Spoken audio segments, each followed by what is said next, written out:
Hello friends, this is CA Satish Jalan and मैं CA final students को 13 साल से कॉस्टिंग पढ़ा रहा हूँ। सीए इंटर, सीएमए फाइनल और सी इंटर को भी।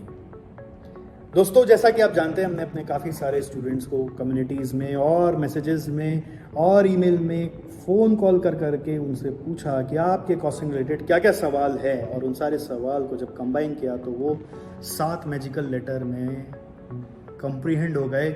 और वो 7 मैजिकल लेटर है COSTING। और आज इस वीडियो में मैं आपको आई का जवाब देने जा रहा हूँ। आई से पहले क्वेश्चन क्या है? I is ICAI's expectation from us. ICAI हमसे आखिर चाहता क्या है? बहुत ही सुंदर सवाल है।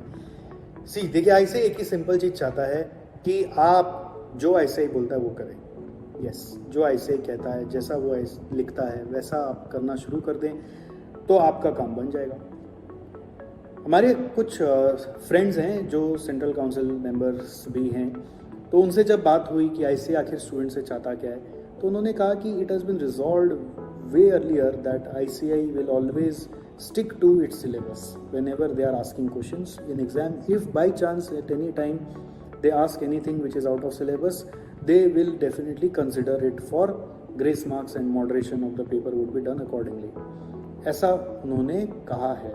फॉलो कितना होता है इसका तो हम लोग स्टूडेंट लोग जानते हैं, बट ऐसा उन्होंने कहा है। चलो, उनका उम्मीद क्या वो समझते हैं ना क्या होता है। एक स्टैंडर्ड और एक्चुअल में तो फ़र्क होता है, ये वेरिएशन तो आ ही सकता है। एडवर्स फेवरेबल तो वो अलग बात है, बट क्या वो कह रहे हैं उसको समझते हैं। दूसरा वो कहते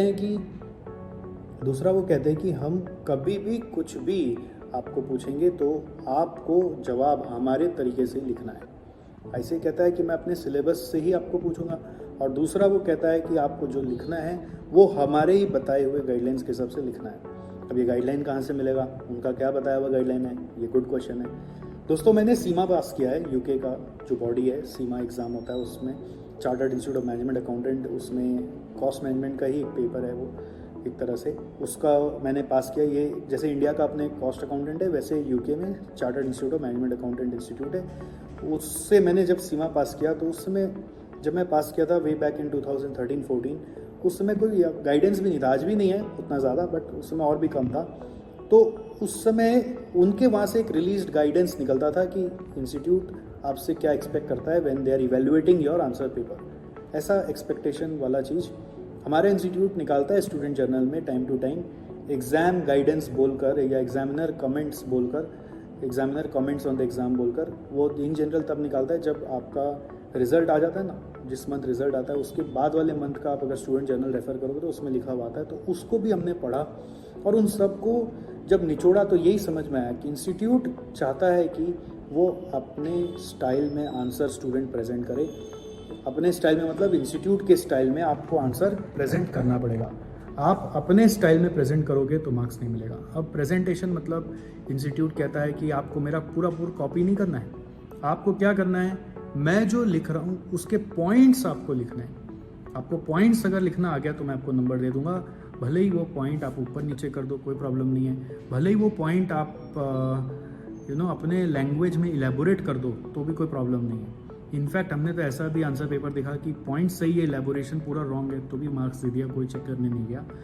बट पॉइंट मैच नहीं हो रहा है, अंदर में एक्सप्लेनेशन सही है तो कोई मार्क्स नहीं है।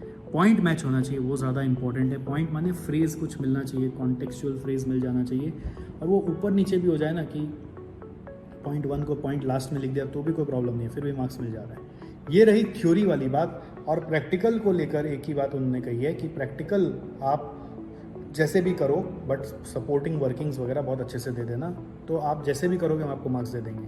तो प्रैक्टिकल में कोई एज सच प्रॉब्लम नहीं है। हाँ, ये है कि आपका लॉजिक डिफर नहीं करना चाहिए इंस्टीट्यूट के लॉजिक से। मतलब आपका आंसर अलग आएगा तो फिर मार्क्स नहीं मिलेगा। आंसर आप अलग निकाल के बैठ जाओगे, अपना ही कोई लॉजिक लगा के जो इंस्टीट्यूट के लॉजिक से मैच नहीं होता, भले ही आपका लॉजिक सही, इंस्टीट्यूट का लॉजिक गलत है, तो मार्क्स की कल्पना ना करें। जो इंस्टीट्यूट का लॉजिक है उसी लॉजिक को पकड़ के आपको आंसर निकालना पड़ेगा। आंसर मैच होना ज़रूरी है। प्रैक्टिकल में जैसे तैसे आंसर मैच करा दो, थ्योरी में जैसे तैसे पॉइंट मैच करा दो, बस यही दो छोटा सा बात है। और ये बात खाली कॉस्टिंग के लिए नहीं है, ये बात आपके सारे सब्जेक्ट्स के लिए है। अगर आपको लॉ में स्कोर करना है, ऑडिट में स्कोर करना है, आपको एफआर की थ्योरी लिखनी है, एसएफएम की थ्योरी लिखनी है, हर एक के लिए रामबाण यही है कि थ्योरी के लिए पॉइंट्स मैच कराओ जो इंस्टीट्यूट के आंसर्स में लिखा हुआ है, और प्रैक्टिकल के लिए बेटा उनका आंसर मैच कराओ। आई होप आपको ये इन्फॉर्मेशन हेल्प करेगा। आप इसी चीज़ को दिमाग में रखते हुए अपने सारे सब्जेक्ट की तैयारी करें, और जब भी पढ़ाई करें इस चीज़ का ध्यान रखें कि वो अपना पॉइंट्स चाहते हैं, वो अपना पॉइंट्स चाहते हैं। ठीक है दोस्तों, अगर आपको लगे इस वीडियो से किसी और का भी हेल्प हो सकता है तो आप ज़रूर बेझिझक इस वीडियो को शेयर करें।